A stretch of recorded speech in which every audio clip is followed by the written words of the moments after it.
Assalamualaikum warahmatullahi wabarakatuh. Selamat pagi anak-anak. Bagaimana kabar kalian hari ini? Bapak berharap kalian semua dalam keadaan sehat. Selamat bertemu kembali dalam pelajaran Bahasa Indonesia kelas 9. Pagi ini kita akan membahas materi tentang mengidentifikasi dan menyimpulkan teks cerpen. Selamat mengikuti. Mata pelajaran Bahasa Indonesia kelas 9. Materi pokok: mengidentifikasi dan menyimpulkan teks cerpen. Tujuan pembelajaran: setelah mempelajari materi ini, siswa diharapkan mampu mengidentifikasi unsur pembangun karya sastra dalam teks cerita pendek yang dibaca atau didengar. Menyimpulkan unsur-unsur pembangun karya sastra dengan bukti yang mendukung dari cerita pendek yang dibaca atau didengar. Ringkasan materi: A. Mengidentifikasi unsur pembangun cerpen. Cerita pendek atau cerpen adalah cerita rekaan yang menurut wujud fisiknya berbentuk pendek. Ukuran panjang atau pendeknya suatu cerita memang relatif. Namun, pada umumnya cerita pendek merupakan cerita yang habis dibaca sekitar 10 menit atau setengah jam. Jumlah katanya sekitar 500 sampai 5000 kata. Oleh karena itu, cerita pendek sering diungkapkan dengan cerita yang dapat dibaca dalam sekali duduk. Dalam cerpen, terdapat unsur-unsur pembangun yang berfungsi untuk merangkai suatu cerita. Berikut uraian secara rinci tentang unsur-unsur pembangun sebuah cerpen.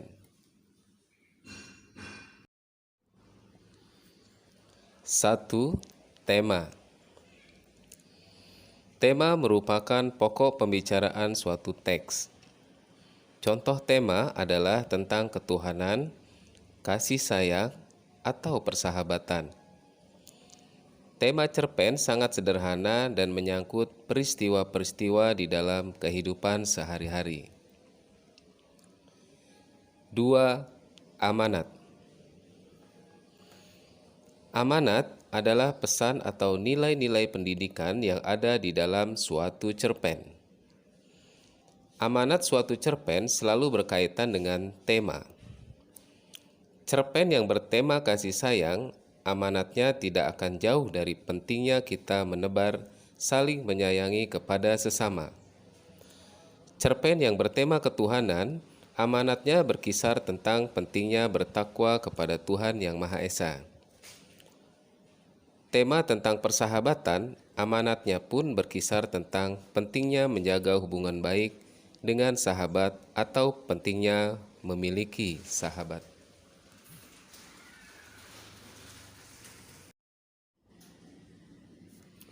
3. Alur.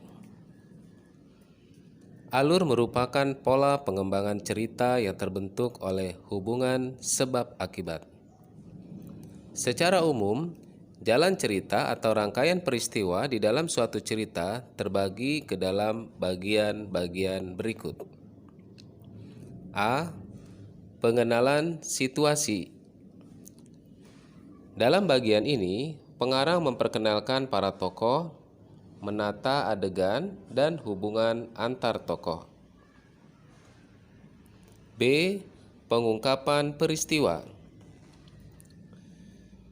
Dalam bagian ini disajikan peristiwa awal yang menimbulkan berbagai masalah, pertentangan, ataupun kesukaran-kesukaran bagi para tokoh. C. Menuju pada adanya konflik. Pada bagian ini terjadi peningkatan perhatian, kegembiraan, kehebohan, ataupun keterlibatan berbagai situasi yang menyebabkan bertambahnya kesukaran para tokoh. D. Puncak konflik. Bagian ini disebut pula sebagai klimaks. Inilah bagian cerita yang paling besar dan mendebarkan. Pada bagian ini pula ditentukannya perubahan nasib beberapa tokoh. Misalnya, apakah dia berhasil menyelesaikan masalahnya atau justru malah gagal menghadapinya. Penyelesaian. Sebagai akhir cerita, pada bagian ini berisi penjelasan tentang nasib-nasib yang dialami tokohnya setelah mengalami peristiwa puncak. Namun, ada pula novel yang penyelesaian akhir ceritanya diserahkan kepada imajinasi pembaca. Jadi, akhir ceritanya dibiarkan menggantung tanpa ada penyelesaian.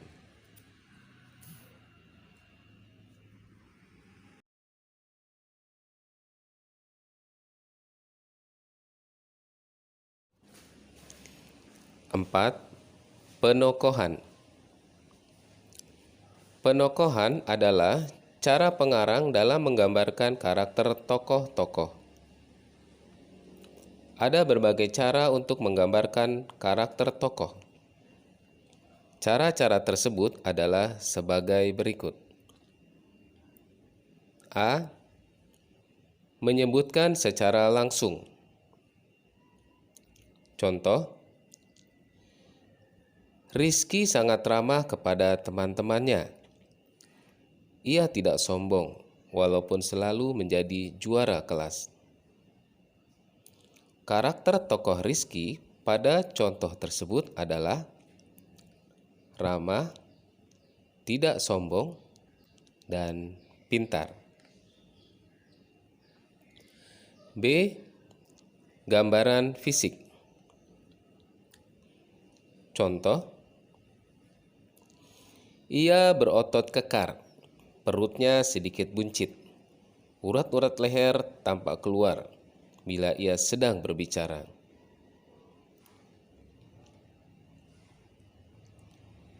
Karakter tokoh pada contoh tersebut adalah laki-laki yang kuat dan kasar. C.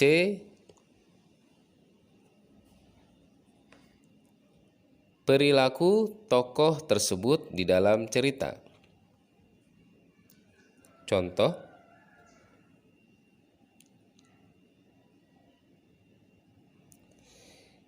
bila berjalan, Sony selalu menengadah dan dadanya sering dibusung-busungkan. Jarang sekali ia menyapa tetangganya, walaupun ia liwat di hadapan mereka. Karakter tokoh Sony pada contoh tersebut adalah angkuh.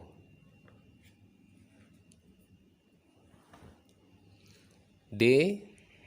Tata bahasa tokoh.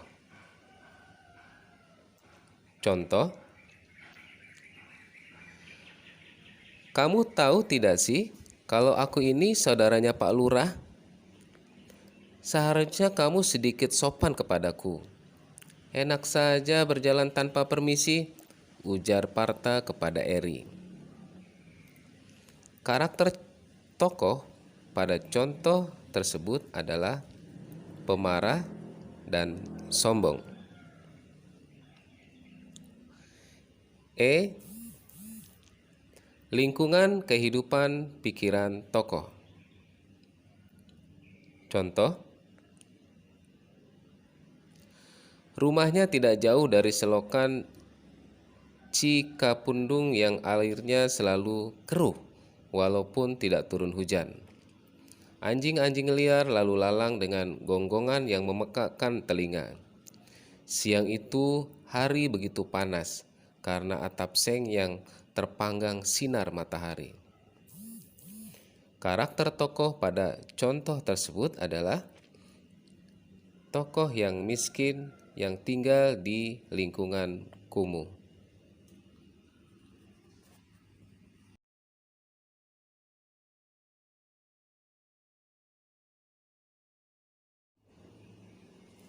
5. Latar. Latar adalah tempat dan waktu terjadinya peristiwa. Untuk lebih jelasnya, perhatikanlah cuplikan cerpen berikut. Cerpen 1. Menjelang hari raya ini, aku terbaring di rumah sakit.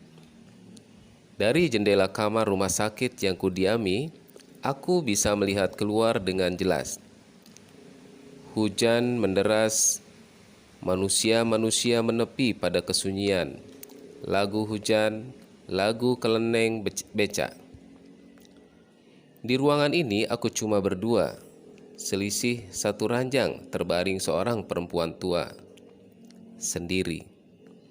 Tak kulihat semenjak aku di sini, seorang pun yang menengoknya, yang mengajaknya bercakap, kecuali dokter dan perawat yang memeriksanya. Itu pun sesuai jadwal dan sebentar saja. Dikutip dari cerpen Menjelang Hari Raya oleh Zakh Sairun Majid Surono. Cerpen 2. Menggigil aku berjalan menyusuri perkampungan yang sudah sunyi. Sepupuku, Riri, tampak menarik jaketnya. Ia berjalan agak merapat di sampingku. Kami berdua sangat lelah. Seharian naik bus dan kini kemalaman tiba di Kampung Sekar. Salahnya kami tak sempat mengabari paman. Beginilah kalau bepergian tanpa rencana matang. Kulirik sebentar arlojiku. Jam menunjukkan hampir pukul 12 kurang seperempat. Malam semakin sunyi. Apalagi jalan yang kami lewati sangat sepi. Hanya ada 1-2 rumah penduduk. Perkampungan yang ramai masih agak jauh. Namun berkas-berkas sinar lampu tampak dari kejauhan. Di sanalah rumah Paman Sukri berada. Dikutip dari cerpen Perjalanan Malam oleh Mang Beng. Dalam cerpen Menjelang Hari Raya, tampak bahwa latar cerita itu berada di rumah sakit dan pada saat menjelang hari raya. Adapun cerpen Perjalanan Malam, latarnya adalah di suatu perkampungan yang sunyi, waktunya pada malam hari.